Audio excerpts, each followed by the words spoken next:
Bienvenida, Hannah. ¿Cómo estás? Hola, hola, Ana. Bien, gracias por la invitación. Pues muchas gracias por aceptar también, sí. Nos emociona platicar con alguien del equipo de Forensic Architecture. Um, Tanto Mare como yo venimos siguiendo su trabajo desde hace mucho y, pues nos ha influenciado bastante. Bueno, sí, creo que a ambas, ¿no? Sí, Entonces, a cada quien en su trabajo y también al programa de materias mediales.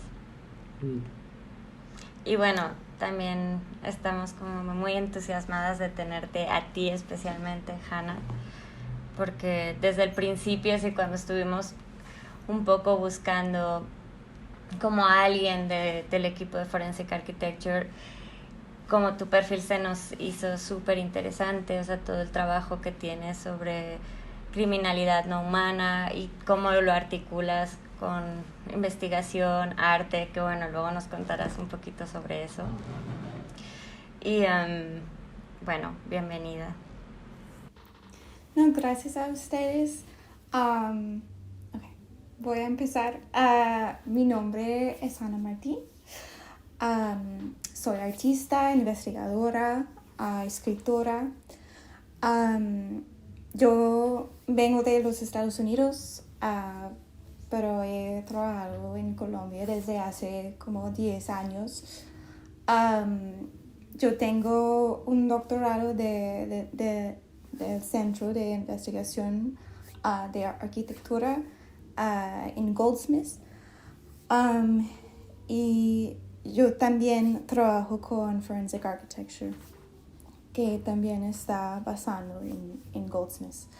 Y voy a hablar hoy sobre mi proyecto que se llama La Tierra Proscrita, que es mi tesis doctorado.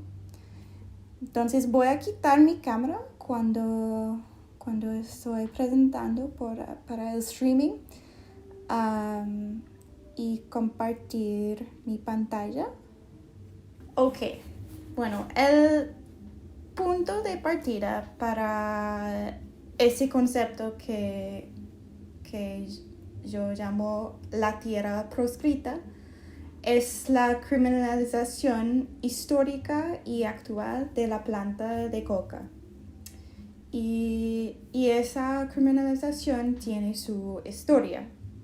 Um, de hecho, en mi trabajo yo empecé en 1961 con la Convención Única sobre Estupefacientes, um, en donde prohibió el cultivo de coca.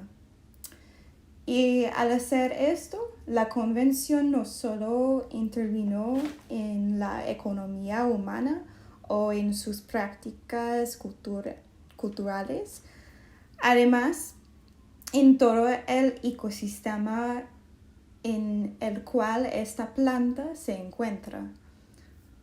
Y como resultado de esta convención, la planta de coca fue condenada por los crímenes de su derivado alcaloide, la cocaína. Se le dio el poder a los estados para destruir la coca cosechada ilegalmente para producción de drogas, pero también para destruir la planta en su estado salvaje, surgiendo que la planta en sí misma era ontológicamente culpable ante los ojos de la ley, incluso desde antes de entrar en contacto con los seres humanos.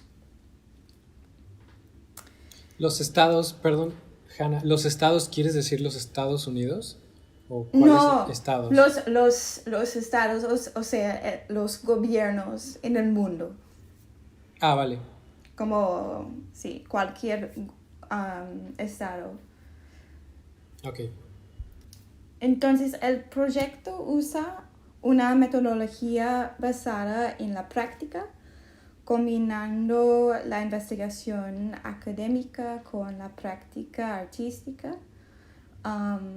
Entonces, el proyecto es una combinación de investigación de archivo, la etnografía, prácticas de mapear. Por ejemplo, este es una colaboración con expertos en análisis de imágenes satelitales. También yo uso cartografía participativa, mapeando usando fotos aéreas, tomando desde globos o cometas con comunidades afectadas por violencia ambiental. Entonces, estoy trabajando con todos estos métodos como una respuesta a los problemas de escala y temporalidad en los crímenes contra el medio ambiente o seres no humanos. Entonces, para mí, materiales obtenidos con técnicas del análisis de vídeo o imágenes satelitales necesitan también el testimonio humano o la experticia de personas que viven con la tierra.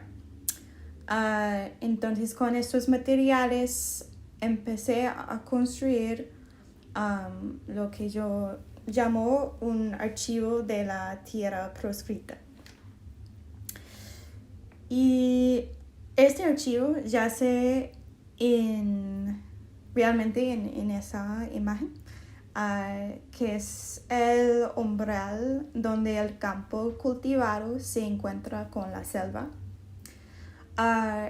Este límite difuso es un sitio crucial de choques políticos y culturales, llamado algunas veces como agrosilvicultura.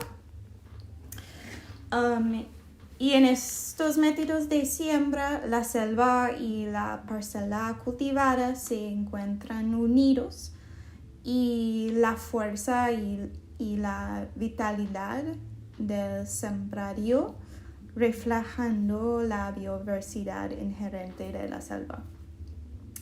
En este espacio, estas prácticas campesinas se vertían la agricultura industrial moderna, cuya visión solo puede contemplar la tierra en términos de su potencial económico.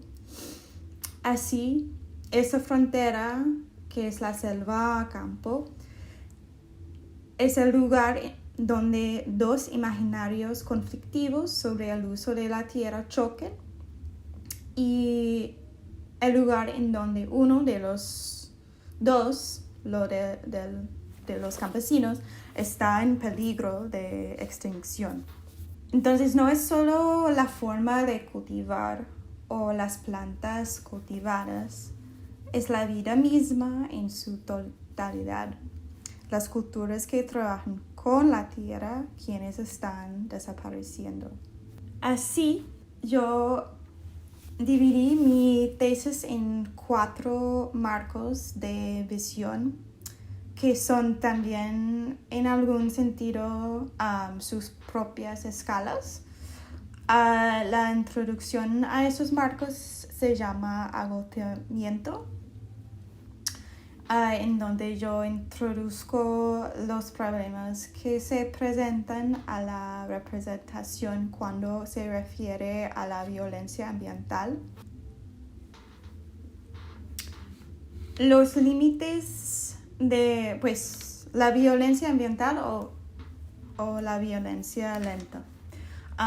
Pero hay un límite de la violencia lenta como un concepto para mí. Y yo creo que la mayoría de mi trabajo se trata de cómo podemos visualizar el agotamiento de la tierra tal y como se manifiesta en múltiples escalas y temporalidades, no solo en como violencia lenta. Entonces, el agotamiento de la Tierra abarca la perspectiva micro, por ejemplo, acá en la hoja, y también en el macro, como en esa imagen, el campo, que son también los dos siguientes marcos de visión que yo sigo en mi tesis. Entonces, cada marco es como un capítulo para mí, pero también es una escala y perspectiva. Y bueno, la primera es la hoja. Las hojas se presentan generalmente como un obstáculo para la visión. Hay un dicho en inglés que es "one can't see the forest for the trees", o en español es como "los árboles no nos dejan ver el bosque". Si ustedes tienen una traducción mejor, me cuentas. Este dicho, que viene de inglés antiguo, yo creo, significa estar obsesionado con los detalles y perderse con la imagen general. Y el dicho lleva la implicación de que para comprender algo hay que verlo todo a la vez. Y con este dicho yo pienso en la necesidad del Estado para tener control visual del espacio a través de la perspectiva desde arriba. Desde este punto de vista, el bosque o la selva se transforma en un sujeto visual y la hoja en su protagonista central. Cuando la propia hoja se configura en una obstrucción, un punto ciego para el ojo humano o para la cámara, se convierten en un blanco. Esta concepción es la razón por la que la hoja y el bosque se convierten en un blanco durante las campañas de contrainsurgencia en los bosques de la Guerra Fría. En este contexto, el bosque se construyó como una imagen, haciendo la copa de árboles como una superficie que había que eliminar para revelar al enemigo oculto debajo. Esta concepción altamente imaginaria de la naturaleza o el mundo, al medio ambiente, se trasladó al contexto colombiano, pero de forma modificada. En este caso, la propia planta o la superficie de la hoja, que en este caso es la coca, es el enemigo. Yo olvidé cambiar los dispositivos. Bueno. En el caso de la guerra de los Estados Unidos contra Vietnam, la vida vegetal fue criminalizada por asociación con un enemigo humano, de hecho con un movimiento político que era el comunismo. Y en el caso colombiano, la criminalización de la vida no humana es formal y por lo tanto la erradicación parece dar prioridad a la planta. Las personas son culpables por asociación con la coca. Sin embargo, esta práctica de erradicación forzada tiene lugar en el contexto de la guerra de contrainsurgencia también. De modo que la guerra contra las drogas podría leerse como una guerra por la dominación tanto política como medioambiental. Sin embargo, para entender la violencia a la escala de un herbicida, debemos ir también a la escala de la planta. porque al considerar la violencia de la fumigación aérea en el contexto del bosque o la selva colombiana, también debemos perdernos en los detalles. Sucumbir nuestra visión al sistema vascular de la planta, un punto de vista molecular.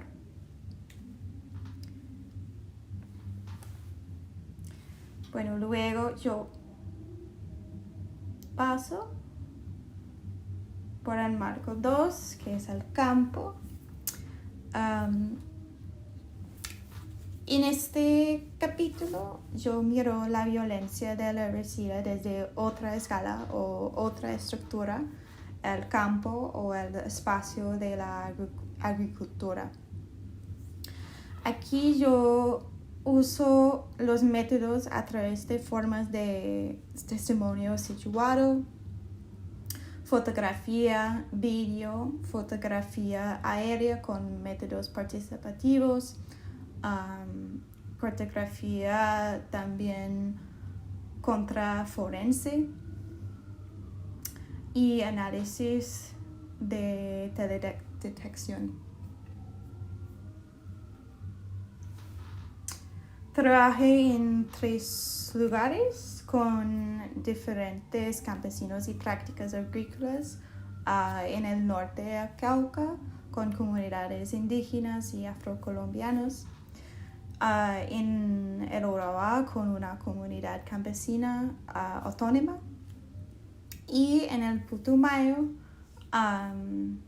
que es el lugar en la pantalla, con cocaleros y campesinos que habían sido fumigados durante décadas.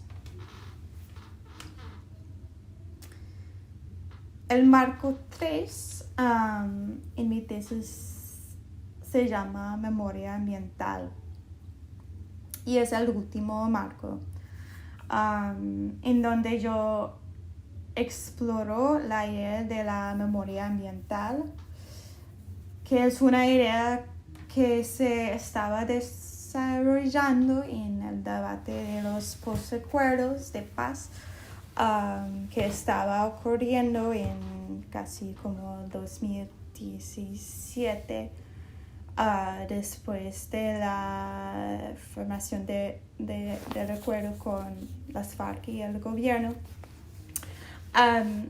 antes de que pues el país comenzó los sistemas de justicia transicional. Y el argumento es que la tierra tiene una memoria social y política. Por lo tanto, la memoria de la tierra o la memoria ambiental puede dar evidencia de las prácticas de violencia y la historia del conflicto armado. Y de esa manera, cuando contamos la historia política de la guerra, contamos también la historia ambiental y viceversa. Yo quiero hablar un poco sobre el proyecto con la comisión, porque con el concepto de la memoria de la tierra construimos la metodología para el caso del despojo de tierras en Urabá. Y yo quiero mostrar un poco como las ideas de mi tesis, como esas ideas de mi tesis también ayudan en este concepto y el proyecto. Voy a hablar sobre el despojo primero, porque es muy importante. Para esta investigación nos concentramos en la noción relacional del despojo. Lo estudiamos con un entramado de violencia física y ambiental, prácticas legales e institucionales, diversas nociones de propiedad y proyectos de vida que se establecen en el territorio. En los diferentes casos que trabajamos, que fueron 3, resaltamos aspectos concretos de cada una de esas caras del despojo. Y nuestro proyecto recoge discusiones en torno a la cuestión agraria y las disputas históricas por la concentración y distribución de la tierra, pero también busca entender el ambiente como un agente en la guerra y no solo un objeto pasivo en disputa. Por lo tanto, en esta investigación, el ambiente es parte de los modos y mecanismos de la violencia. Y para hacerlo, el proyecto, rastreamos las transformaciones ambientales políticas utilizando 3 escalas: el análisis satelital, la fotografía aérea y las imágenes e historias recogidas desde la Tierra que tenemos en forma de diferentes testimonios situados en nuestro entorno 3D, que voy a mostrarles ahorita, pero muy rápido. Las fases de trabajo: hicimos un trabajo de campo muy fuerte, que incluye también documentación usando metodologías como fotogrametría para modelar transformaciones en la tierra. Esta es la erosión de la costa en la zona. Eso es un ejemplo de cartografía participativa usando globos para tomar fotos desde el aire. Con estas fotos podemos modelar el ambiente en nuestro entorno 3D. También hicimos un análisis de imágenes aéreas y satelitales usando fotos históricas de la zona. Analizamos las estructuras en la tierra en cada año como evidencia de la vida campesina. Y luego rastreamos como la transformación de la tierra para la industria bananera. Ese es el estudio de teledetección. También analizamos la red económica en la zona, que fue un trabajo muy largo. Pero lo que yo quiero hablar con ustedes, porque yo sé que ustedes tienen preguntas sobre el testimonio situado, es la técnica de testimonio situado que desarrollamos para el proyecto. Y bueno, a partir de las entrevistas iniciales en la zona, el análisis aéreo y los materiales visuales recogidos durante el trabajo de campo, trabajamos en una plataforma que utiliza un software de videojuegos que se llama Unreal para realizar testimonios situados. El testimonio situado es una técnica de forensic architecture para reconstruir la memoria de los hechos a través de la reconstrucción del espacio. Para este proyecto reinventamos la técnica de testimonio situado con el fin de analizar el continuo de violencia que constituye el despojo de la tierra. Este modelo se construyó con el fin de examinar las formas procesales de violencia en lugar de la reconstrucción de hechos singulares. Nuestra técnica desarrollada para este proyecto también es diferente, ya que toma en consideración la arquitectura no de los edificios ni de los entornos urbanos, sino del espacio agrícola y su diseño, su vegetación, la textura del suelo, la profundidad del agua y también la lógica de los cultivos. De esa manera hacemos énfasis en que la violencia del despojo, el espacio de la finca, es un espacio de negociación, conflicto, ataque y también desaparición. Y al reconstruir esas fincas con los campesinos que han vivido distintas formas de violencia, buscamos contar esta historia tal y como se ha inscrito en las estructuras del paisaje, en los patrones de cultivo y en su transformación a lo largo del tiempo.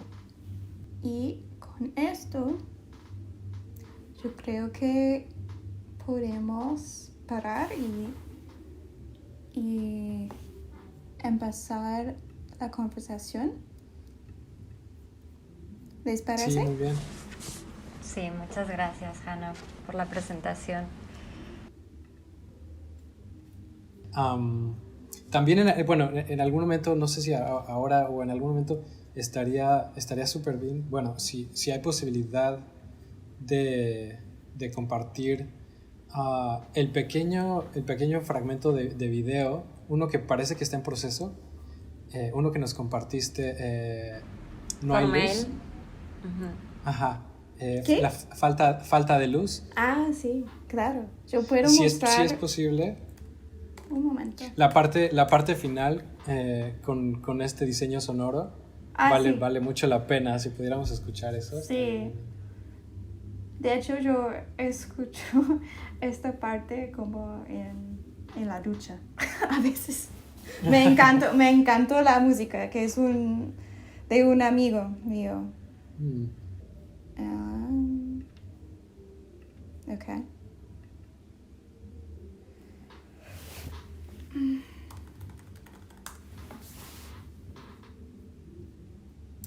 Okay.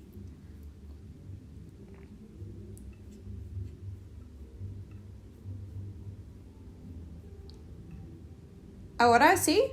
Sí. Okay. Sí.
Wow, qué diseño sonoro.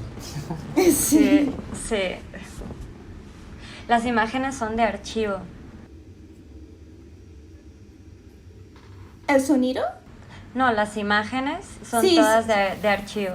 Sí, sí, son de archivo de la DEA en los Estados Unidos y también de la biblioteca del Congreso. Voy a quitar, no sé, todavía estoy compartiendo mi pantalla, No. no, ok, listo. Bien. Oye, Hannah, yo tengo ganas de regresar un poco al inicio y preguntarte, si nos puedes contar muy brevemente un poco, pues, tu relación con Colombia, o sea, porque bueno, nos cuentas que eres de los Estados Unidos, pero has estado trabajando mucho en Colombia y pues en realidad, la verdad, cuando supimos de ti y conocimos tu trabajo y te contactamos, eh, pues pensábamos que habías crecido en Colombia, digamos. Entonces, pues no sé, estamos queriendo como llevar, o sea, como un poco como descubrir un poco un trasfondo más personal, como del trabajo investigativo a lo largo de estas charlas. Entonces, pues estaría bien saber un poco de como qué te ha llevado a trabajar en Colombia y también qué te ha llevado a trabajar como con forensic architecture. O sea, como, porque yo sé que pues tienes también como un background de artista. Alcancé a ver por ahí alguna lectura de poesía tuya en YouTube. Entonces, un poco, ¿cuál ha sido tu acercamiento a las prácticas forenses? Bueno, yo conocía el proyecto de Forensic Architecture, o más el centro de investigación de, pues, Research Architecture. Cuando yo, pues, estaba viviendo en Palestina, en un momento en mi vida, y eso fue el lugar como en donde yo conocía a Eyal Weizman, el director de Forensic Architecture, y pues también yo tengo pues muchos amigos palestinos que estudiaban en el centro de investigación. Entonces, con ellos y con mi interés de estudiar las conexiones entre las violaciones contra los derechos humanos y pues la justicia ambiental, yo empecé mi maestría en el centro de investigación en 2011. Y desde ahí yo empecé a trabajar con Paulo Tavares, que fue mi profesor de mi maestría y también mi doctorado. Y no sé, cómo yo encuentro a Colombia, pues realmente a través de las fumigaciones aéreas, porque en este momento en el mundo Colombia fue el único país que pues usó esta técnica de erradicación. Entonces yo empecé a trabajar en Colombia en este año, en 2011, 2012. Y no sé, también porque soy artista, yo empecé a trabajar con artistas y fotógrafos colombianos. Hice una residencia en Medellín como por 2 años casi. y también mientras tanto yo empecé a trabajar con Forensic Architecture en 2012 en el caso de Guatemala. Y luego en un caso que yo he desarrollado con amigos de mi maestría que se llama Modeling Evelina. Y este proyecto se trata sobre como violencia ambiental y los derechos de comunidades indígenas en Alaska. Y en 2014 yo gané mi beca para el doctorado y pues con esto yo continué mi trabajo en Colombia y pues trabajando con comunidades en pues muchas partes del país. Entonces esto es un poco mi trayectoria de vida.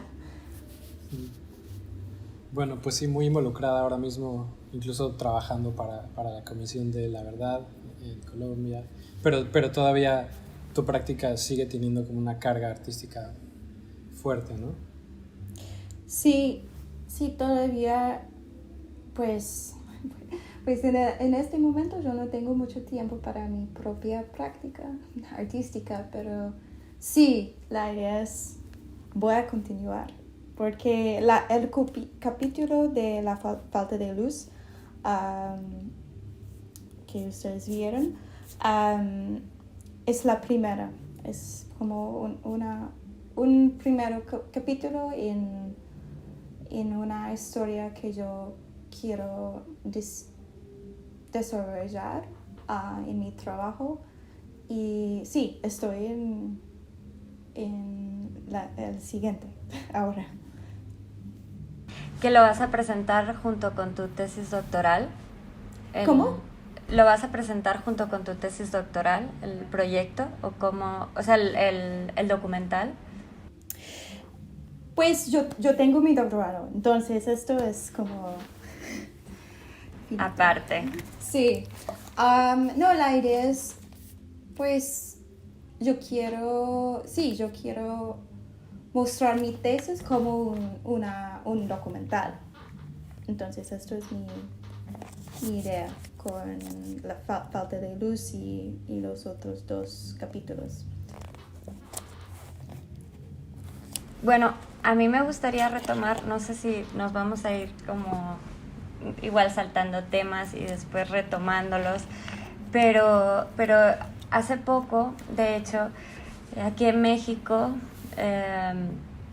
bueno, tenemos como un proyecto también que se vincula con violaciones de derechos humanos, con feminicidios en particular, y en una zona que está localizada en el centro de México, en la cuenca del Valle de México, y que es una zona muy particular también en términos pues de la transformación violenta del paisaje que ha tenido lugar durante varios siglos, o sea, desde la colonia, desde la primera época de la colonia, con la desecación del sistema lacustre, ¿no? de la zona. Entonces, justo algo que estábamos tratando de hacer era como vincular esto como mi práctica investigativa independiente, no como materias mediales, pero estábamos tratando de vincular la violencia ambiental y la violencia social en la zona a través de los registros inscritos en un río en particular, que es un río artificial y natural, es un río que ha sido desviado y se ha integrado a un gran canal de desagüe del valle. En fin, es como una obra de ingeniería hidráulica gigantesca, primero colonial y después se continúa después de la independencia, ¿no? con el Estado-Nación. Y bueno, la cosa aquí era cómo trabajar justamente con estas 2 violencias que atienden a temporalidades y escalas muy, muy diferentes, ¿no? O sea, como una que es una temporalidad humana, digamos, y que se vincula pues con los asesinatos de mujeres en la zona, y otra que es la del río, que digamos que atiende a una escala temporal, histórica, geológica, que es difícil articular, ¿no? con esta otra escala humana.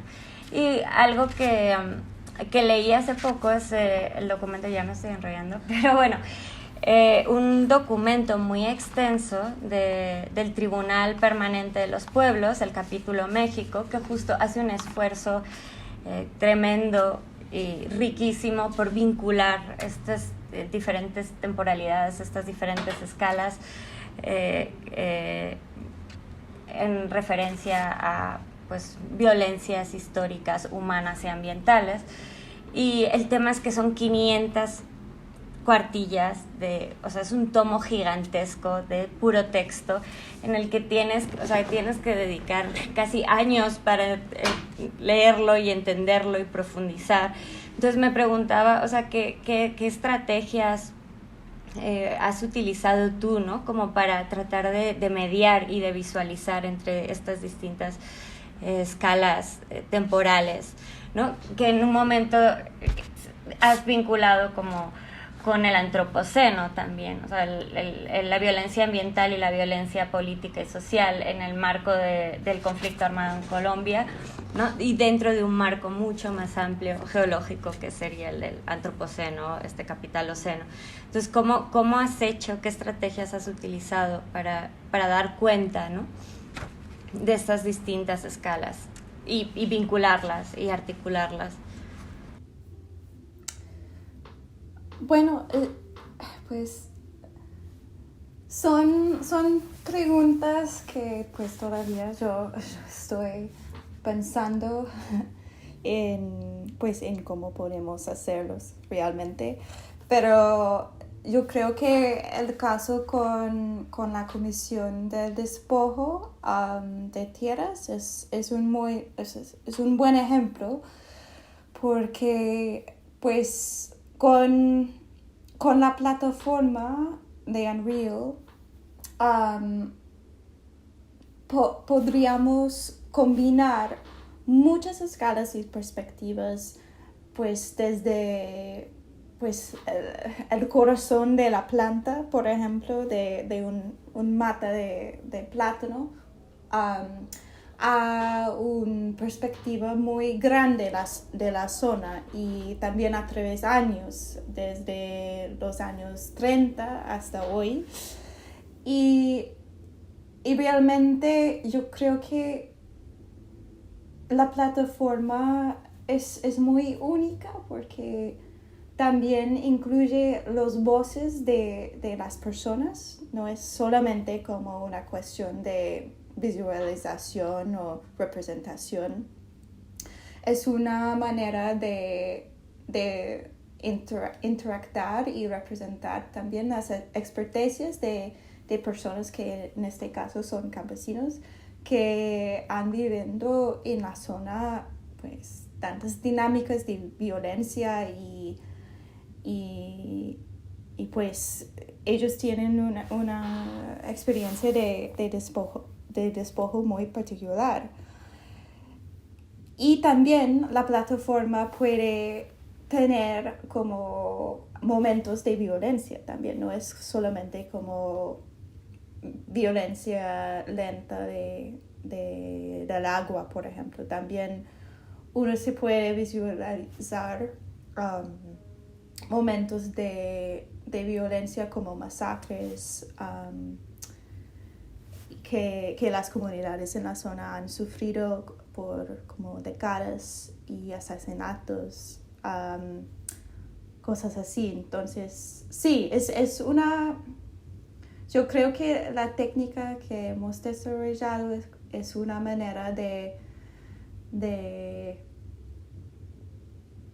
pensar en el futuro, en donde sí podemos pensar con una planta, pero también con un estudio biológico o con una historia de una persona, de una masacre. Sí. Es interesante, es revelador que Um, sí, que pues señales justo como la posibilidad de hacer, de enmarcar o de poner el foco a escalas distintas. Porque justo quería preguntarte por el uso de la realidad virtual en, en este proyecto, bueno, en el proyecto de Coquitos y bueno, no sé si uses Unreal Engine en otros proyectos, pero sí, pues me preguntaba, bueno, o sea, por un lado pensaba um, en esta, como en este reescalamiento o como rescaling, no sé cómo, o sea, como justo poder como una planta, una hoja, crecerla a un tamaño en la que es cómodo visualizarla en pantalla completa, digamos, ¿no? Como que abarque toda la mirada, pero al mismo tiempo toda una región de agricultura se puede encajar como en la misma dimensión, ¿no? Que abarca como toda la mirada. O sea, pensaba que justo como estos procedimientos en este proyecto ayudaron como a lograr muchas cosas, ¿no? Como reescalar el tiempo, reescalar el espacio, el paisaje, los objetos. Y pensaba un poco como en términos de estas plataformas de edición de imagen, sonido, que es como si desde el punto de vista de alguien que solamente, por ejemplo, camina por algunos de estos plantíos de plátanos, la línea que describe a estos crímenes medioambientales y estas violencias lentas de despojo, pues se ve como una línea recta, ¿no? En la que, digamos, los keyframes, en donde se realiza, en donde se moviliza como toda esta violencia, están como muy, muy separados, ¿no? Entonces lo que se visualiza es como una línea recta, y al momento en el que tú haces como este reescalamiento, como este cambio de escala, lo que sucede es que esa línea de tiempo, cuando juntas como estos keyframes, pues comienzas a ver como las curvaturas de esa línea, y entonces digamos como la figura del crimen se vuelve reconocible, ¿no? Entonces, pues bueno, o sea, sí me he dado cuenta que para esto servía, o para esto funcionaba el uso como de esta plataforma. Y pues bueno, me preguntaba como para qué más, podría servir, y me imagino que tiene también pues como una relación muy estrecha con la metodología del testimonio situado, y pues me preguntaba si cumple la función de generar como una memoria interactiva, ¿no? O hacer del testimonio un videojuego para la gente que da sus testimonios y reconstruye como esta memoria, ¿no? Como una herramienta como de situar a los testigos, y quizás también como una manera de aumentar la resolución de las imágenes satelitales, que son como tan pobres, ¿no? A veces todas cubiertas de nubes, y sí, no sé, quizás también como una función que tiene que ver con convertir al juzgado, o bueno, no solo al juzgado, sino como a cualquier persona que mira hacia este caso, en testigo, ¿no? A la manera como, o sea, digamos como a través de acercar a la evidencia primaria, ¿no? Acercar como a quien mira estos proyectos a esta evidencia primaria, y además de una manera como inmersiva, ¿no? O sea, como me pregunto si para ti como estas tecnologías inmersivas funcionan para lo que en algunas ocasiones se ha se ha llamado como quitar el muro como entre entre estos como testigos secundarios, digamos, como testigos que miran reconstrucciones de los hechos y reconstrucciones del espacio y el propio crimen, ¿no? No sé si no sé si has sentido todo esto, pero lo vinculaba. Hay un montón de cosas. Bueno, okay. Pues me detengo. Tú donde quieras retoma y pues no sé, cuéntanos. O quizás puedes recapitular, Arjan, así como... Sí, en términos muy cortos. Ajá. Ok, pues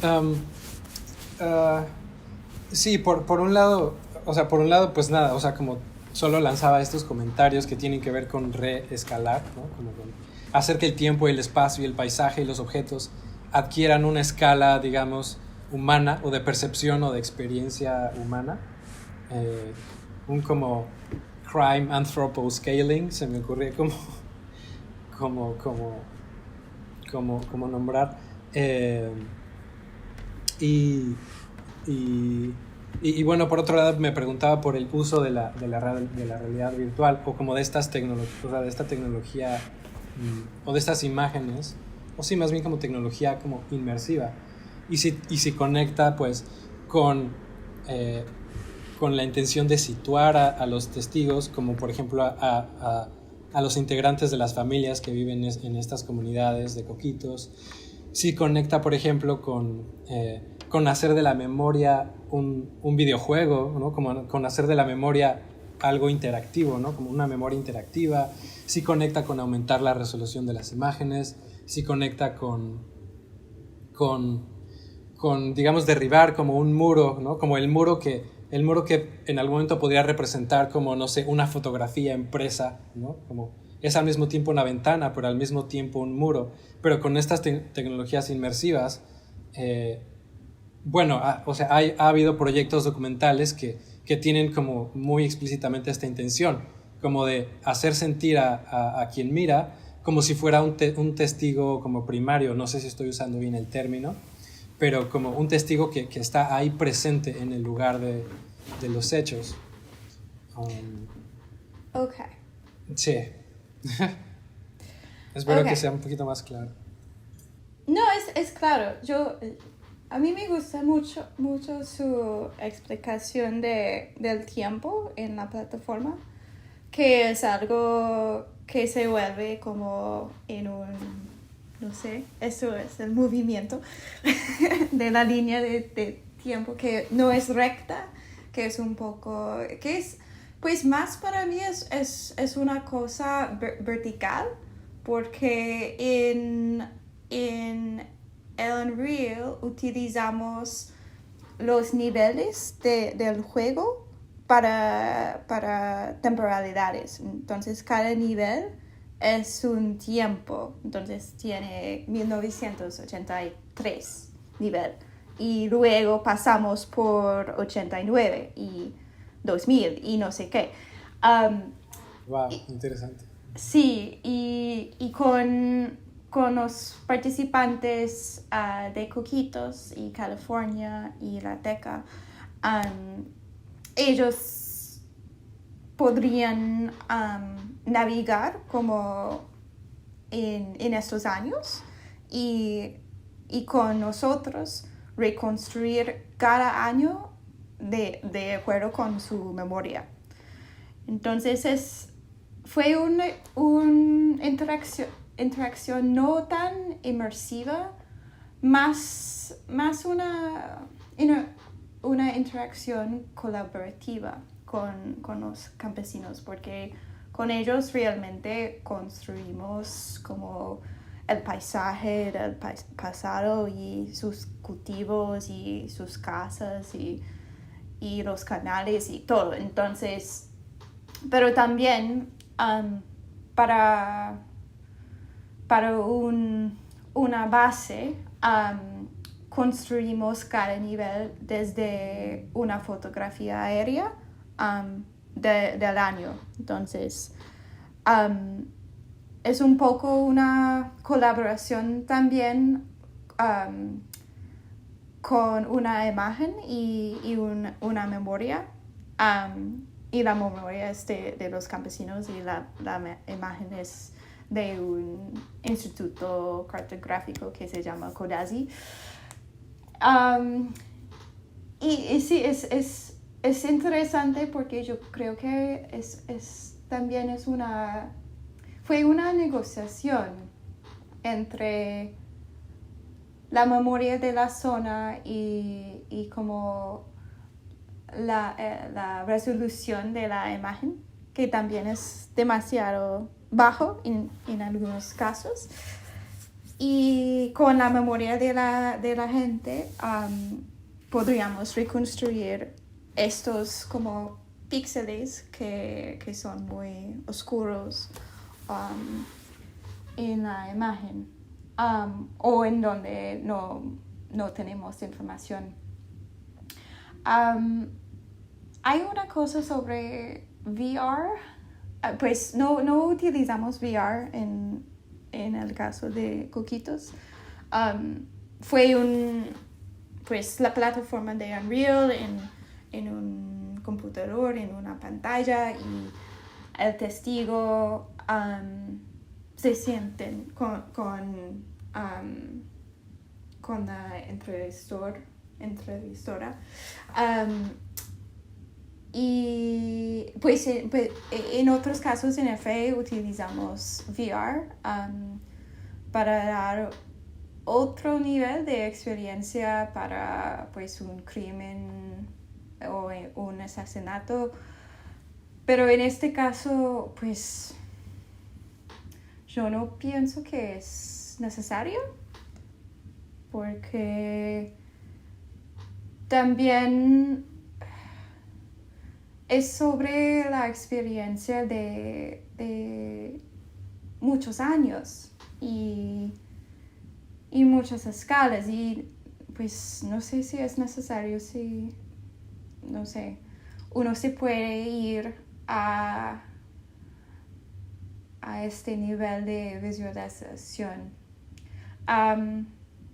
Pero sí, es una cuestión, y si podamos desarrollar el virtual reality, sí, pues en el momento, en el futuro, pero sí, necesitamos más trabajo para hacerlo.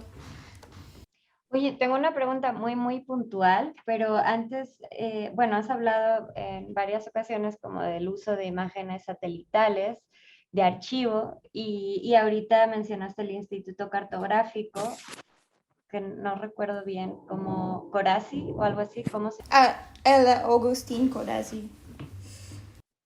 Y quería preguntarte, ¿estas imágenes de archivo están abiertas? O sea, ¿pueden acceder como libremente o necesitan permisos? O sea, ¿cómo acceden a ellas? Pues depende del caso. Pues en mi trabajo propio de mi tesis, yo utilicé como imágenes pues muchas imágenes de Landsat que son libres, disponibles en el web. Pero también pues fotos aéreas históricas de Agustín CODASI no son gratis, pero sí, son disponibles al público. En el caso con la comisión, pues tuvimos acceso a muchas más fuentes, pero realmente también encontramos muchos problemas de acceso con algunas entidades en Colombia. Pero sí, utilizamos, porque también tuvimos una beca, utilizamos imágenes satelitales de alta resolución. Sí, entonces depende del medio, y también utilizamos como, sí, materiales de archivo, Sí, que pues la mayoría son abiertos en bibliotecas o archivos de la nación, por ejemplo, en Colombia. Ya, sí era como una pregunta así muy puntual. Pero Aria, no sé si quería retomar como el tema de realidad virtual, world building y aquella charla que tuvimos anteriormente fue creo nuestra segunda charla con Pierce Mayer. Sí, Y ya que sí, estábamos con el tema pues de realidad virtual, igual es buen sí. momento. Bueno, me surgió la pregunta de qué tanto se han planteado, o sea, o han trabajado eh, con base o pensando en la idea de producción, de construcción de mundo o world building. Um, sí, como dice María, en la segunda charla de esta serie de charlas que hemos tenido, estuvo con nosotros Pierce Mayers, y sí, pues nos habló de world building y estandarización, y pues por ejemplo, como enlistaba como una serie como de campos o de prácticas en los que se podía identificar um, pues esta práctica del world building, como ciencia ficción, cine, arquitectura especulativa, diseño de juegos, pero el campo que no aparecía en su listado era, por ejemplo, pues las prácticas forenses o las ciencias forenses, o bueno, no sé cómo te gusta más como llamarlo a ti, pero pues sí, no, me preguntaba eh, qué tanto, qué tanto esta noción del world building influenció o condujo a pues todo este proceso, sobre todo pensando en el uso de este motor de juegos, de Unreal Engine. Y pues nada, solo como notaba que esta práctica conectaba mucho con esta, cita que rescaté de aquella plática que era que la ficción es la función de esbozar el conjunto de mundos posibles, pero world building es una manera de hacerlo sistemáticamente a partir de la investigación. Es que yo no sabía el concepto, entonces yo creo que tengo que pensar. Y no sé si tienes una idea de cómo nuestra plataforma es como un ejemplo de world building. Sí, nos cuenta. Porque yo Pues, no sabía realmente el concepto. Pues para mí encajaba muy bien en esta descripción que Pierce Myers hacía de la diferencia entre ficción y world building, que es que una esboza el conjunto de mundos posibles, pues sobreentiendo que de un modo como imaginativo, como tal vez como espontáneo, estocástico, pero world building implica un proceso sistemático a partir de la investigación. Entonces pues involucra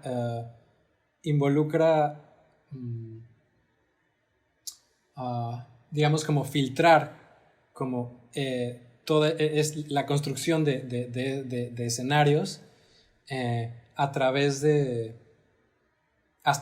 la confirmación, digamos, que los hallazgos en el campo, bueno, a través de la investigación de campo o de otros tipos de investigación, pues se arrojan, ¿no? O sea, es digamos como una producción de conocimiento bueno, aquí en materias mediales nos gusta decir que es un conocimiento que se somete o se ofrece a la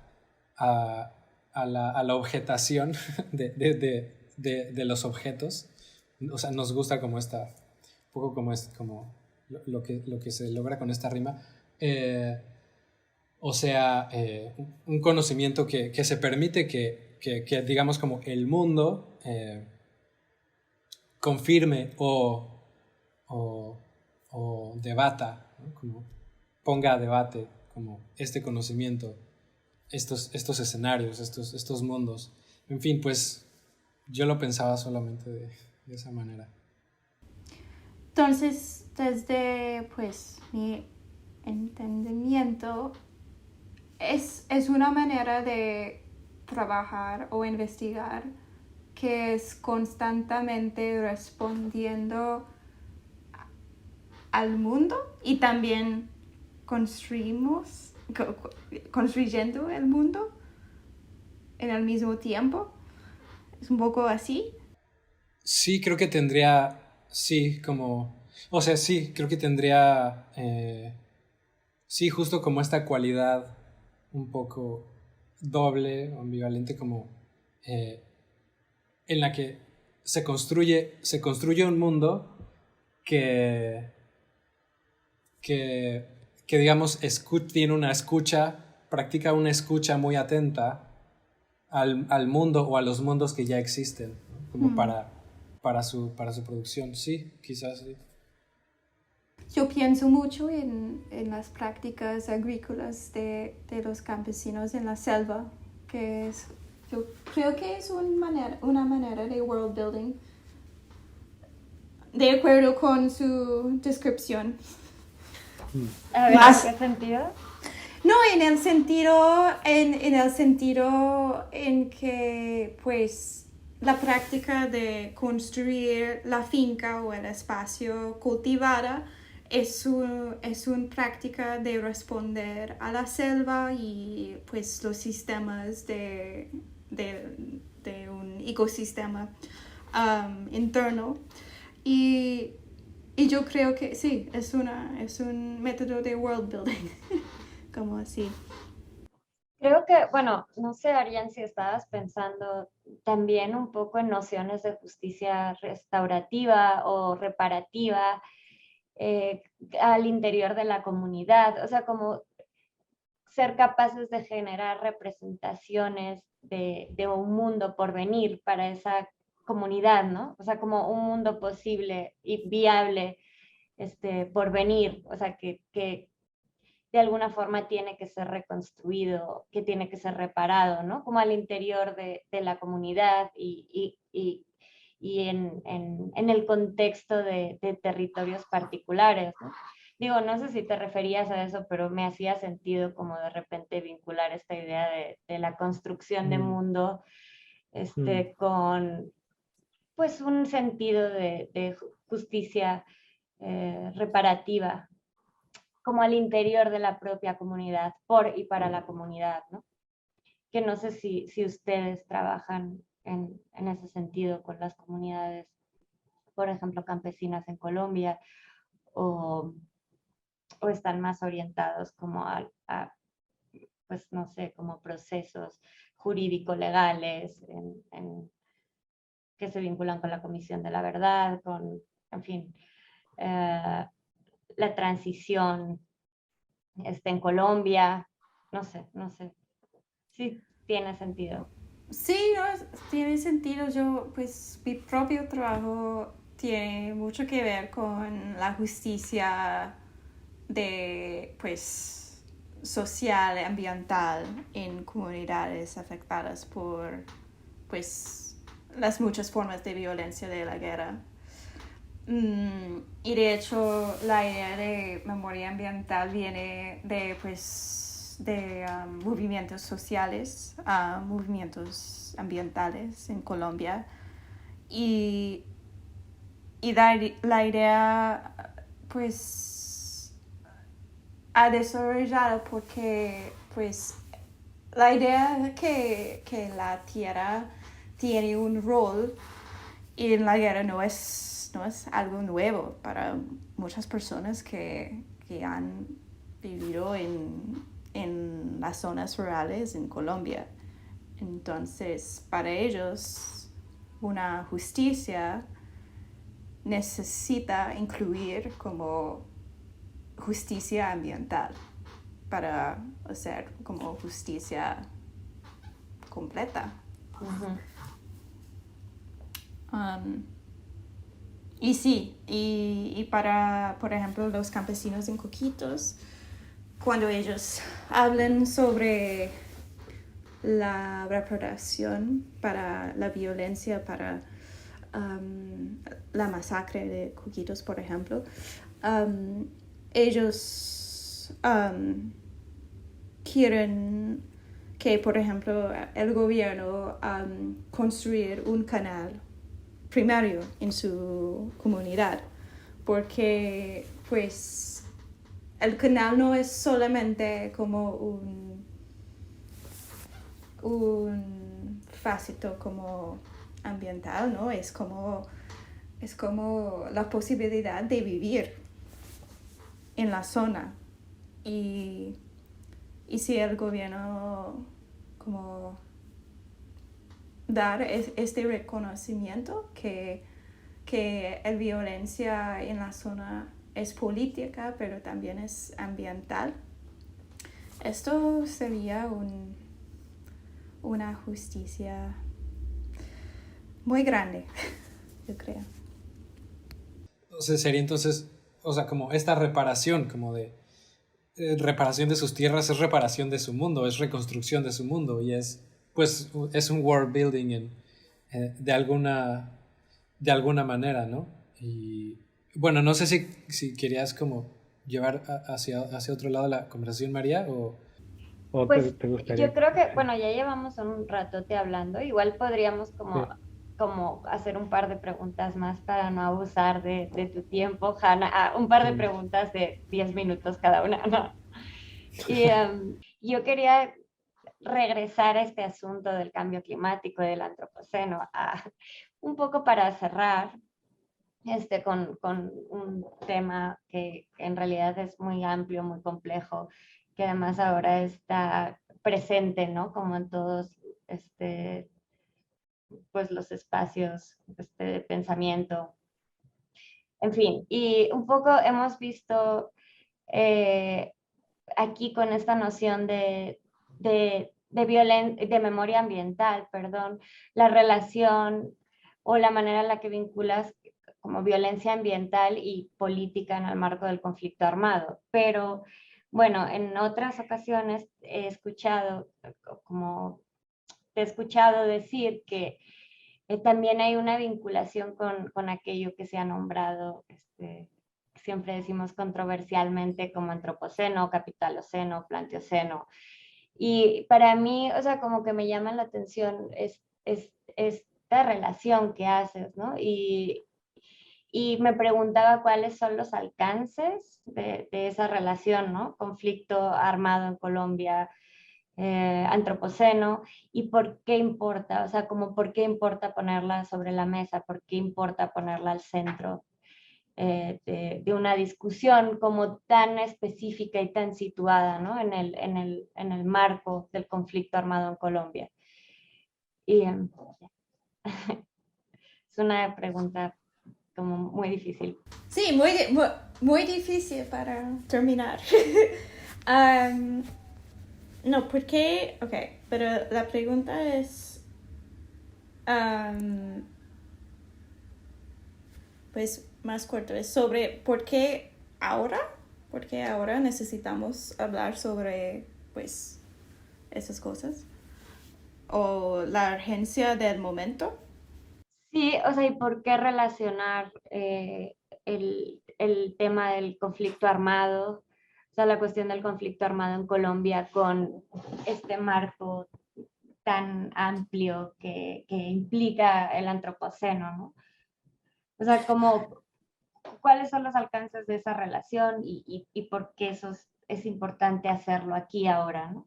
Sí, pues, porque pues muy prácticamente es el momento de justicia transicional en Colombia. Entonces hay una discusión sobre la guerra y las formas de violencia en la guerra. Y yo creo que pues como la guerra en Colombia también tiene sus vínculos con la Guerra Fría y las prácticas de contrainsurgencia de los Estados Unidos y Europa.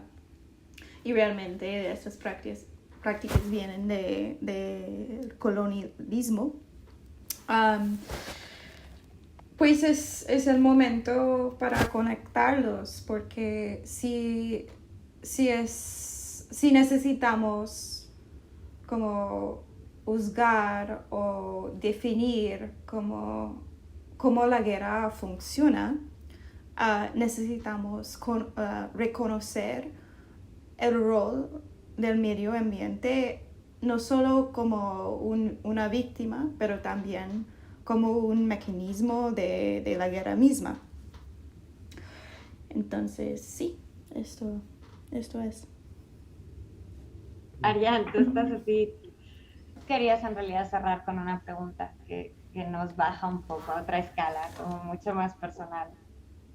Sí, me gustaría cerrar con esta pregunta temática, como en el centro de los intereses como de estas conversaciones, o bueno, como la intersección en la que se ubican estas conversaciones, que es esta intersección entre arte, ciencia y tecnología, que prolifera por todos lados y pues de manera un poco gratuita a veces. En fin, pues nos preguntábamos, o queríamos preguntarte, para ti, ¿qué sentido hacía o qué sentido hace esta intersección de arte, ciencia y tecnología? ¿O qué forma tiene esta intersección? ¿Qué forma tiene en tu propia práctica? O si quieres plantear algo como más en general, como cómo se encontrarían para ti estos campos. Solo que queremos como poner en juego de manera pues también como lúdica esta figura de la intersección entre arte, ciencia y tecnología.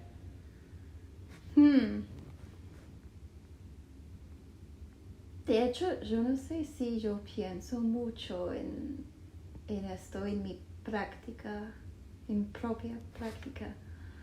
Pero obviamente en FA, en Forensic Architecture, sí. Pero de hecho yo no sé si ellos piensan mucho en la conexión también, porque yo creo que pues en esta manera, y eso es algo muy personal, yo tengo una relación con arte muy diferente que Forensic. Forensic Architecture a veces tiene una relación con arte que es un poco antagonística, ¿sí? Sí, antagonista. Antagonista. Por ejemplo, sí, pues tenemos muchas exposiciones, por ejemplo, pero yo creo que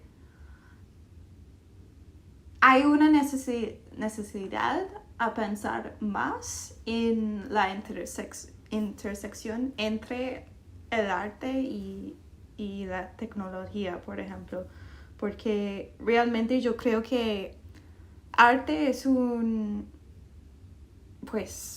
era un buen foro para Forensic Architecture y nuestros proyectos y casos, pero realmente es el tiempo para nosotros para pensar más en cómo pues qué estamos haciendo con el arte realmente. Sí, esto es para la próxima. Va, muy bien. Genial. Lo dejamos pendiente. Sí. Oye, pues nada, Hanna, muchísimas gracias por tu tiempo y tu generosidad, que te hemos entretenido 2 horas. Y bueno, esperamos que podamos seguir conversando. Ahora que vengas a la Ciudad de México, te escribiré para probablemente ir a escucharte. al Colmex y pues nada, muchas gracias. No, gracias a ustedes pues, por el espacio. Sí, fue un placer. Sí, gracias. Sí, muy disfrutada conversación. Te pasaremos en su momento el enlace a la charla, bueno, no sé, creo que ya te pasamos el enlace al sitio de Antimateria. Bueno, para quienes están escuchando, comenzamos la colaboración con Antimateria. Esto es algo que tuvimos que haber dicho al inicio de la conversación. Pero sí, te pasaremos también enlace a la charla que acabamos de estrenar la semana pasada. Pero bueno, pues sí, estamos en comunicación y pues muchas gracias, Hanna. No, gracias a ustedes. Bye. Chao. Bye. Que estén bien. Igual. Tú también.